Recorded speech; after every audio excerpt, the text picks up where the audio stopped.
Next question. Are you single? Yes, I am very single. I am single. Yeah, I'm single. There's no follow-up to that. But yes, I am. Is what happened between you and R&R, and do you like being independent better?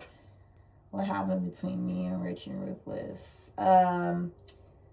Yeah, we just went our separate ways. It's so funny because I feel like if you would have asked me this, if I would have answered this like a few years ago, I would have I would have definitely answered this way differently because I was so emotional about that. Like, I really enjoyed at first, I really enjoyed like being a part of that. Like, I rode hard for it. Like, I'm such a loyal person. So when I left it, that's why, like I say, my 2023 was a hard one. Because yeah, I had left like the end of 2022, and it was a harsh exit. So yeah, it was rough, but I will say that answering that today, for me, like when I look back at it, there were so many blessings from it too. So it's easy to talk shit, right? It's easy to talk about what didn't work, but I can't at all sit here and ignore like what came from that, what work they put into me when they did put the work into me. I can't ignore any of that, so it's interesting. One thing Big A said to me before we parted ways, like our last conversation, was he called me naive, and he actually said it a few more conversations before that too.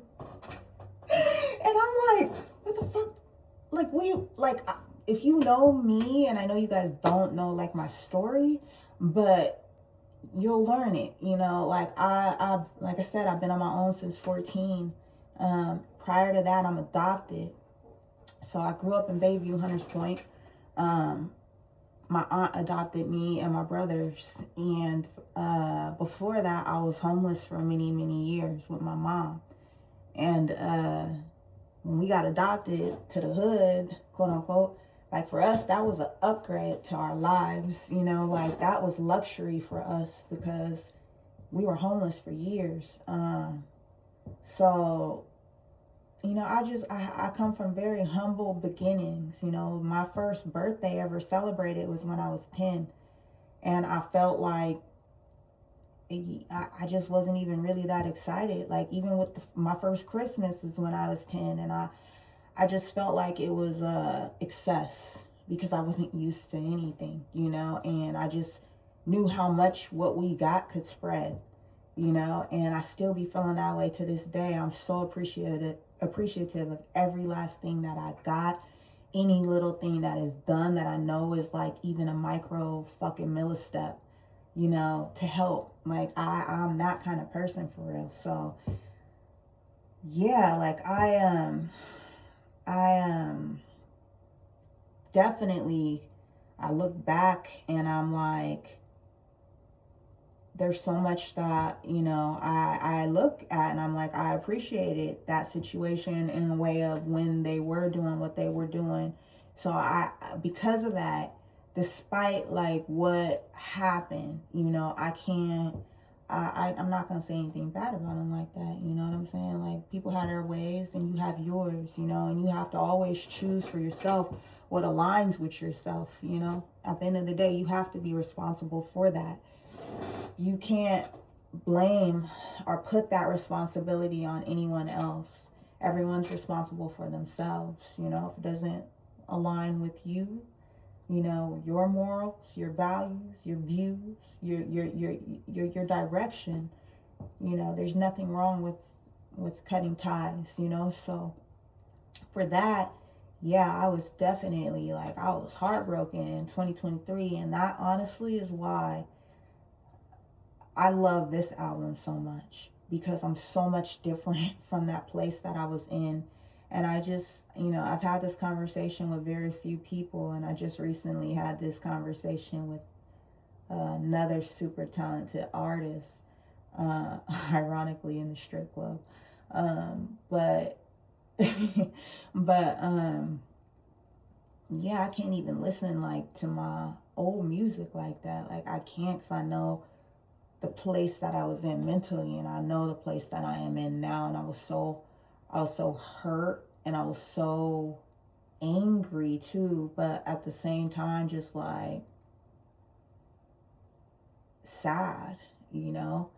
So I'm not there anymore. There's still sad shit that happens. There's still bad shit that keeps being aimed my way, you know. And I'm not saying this from Rich and Ruthless, but in general, but life shit, you know. But I'm just in such a different headspace. So this album just very much so reflects the difference, the growth.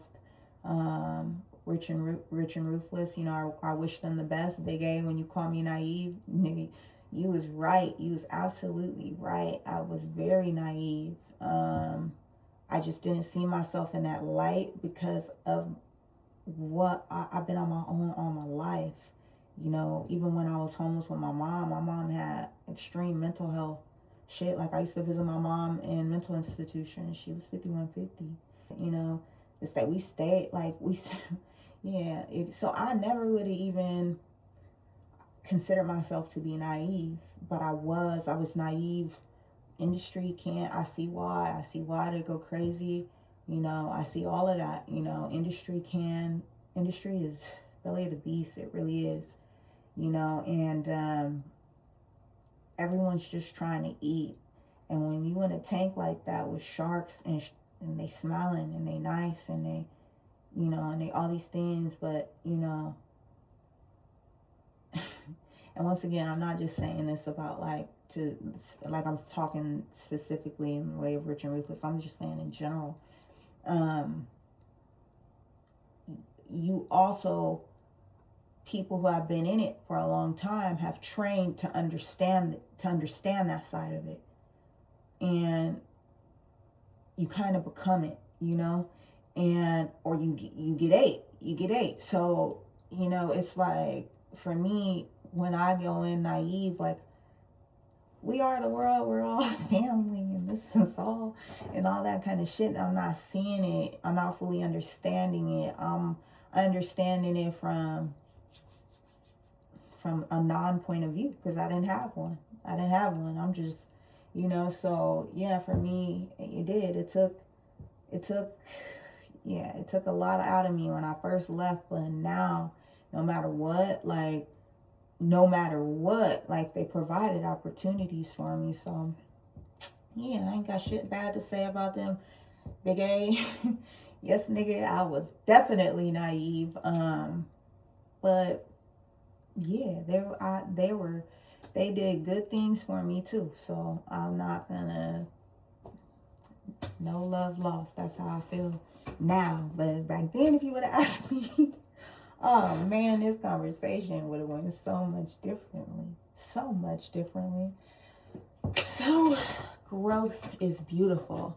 It's a rap, fuck you talking about. It's a rap, fuck you talking about.